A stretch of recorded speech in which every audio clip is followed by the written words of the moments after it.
Today we're going to cook chicken satay using our coconut shell charcoal briquettes. I use an ignition source to ignite your coconut shell charcoal briquettes.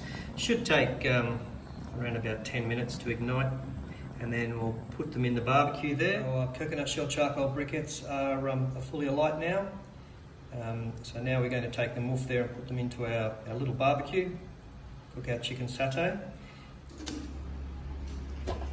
And what I find with coconut shell charcoal, I use pretty well half of what I would use with lump or wood briquettes.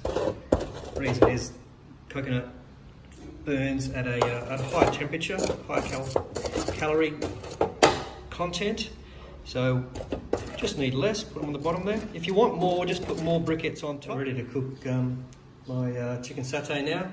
The coconut shell charcoal is like a silent heat. You can feel the heat coming off, but you can't see any smoke.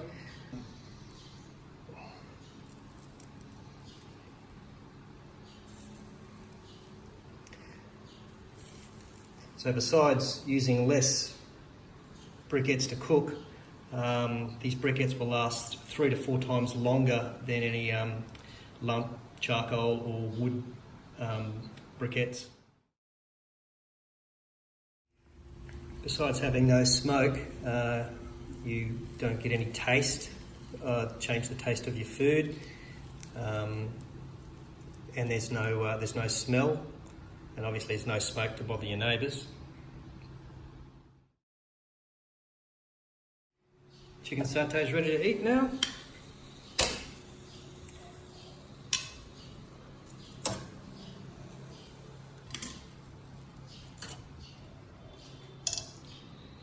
As you can see, the briquettes have got another probably 2 or 3 hours of cooking time left in them.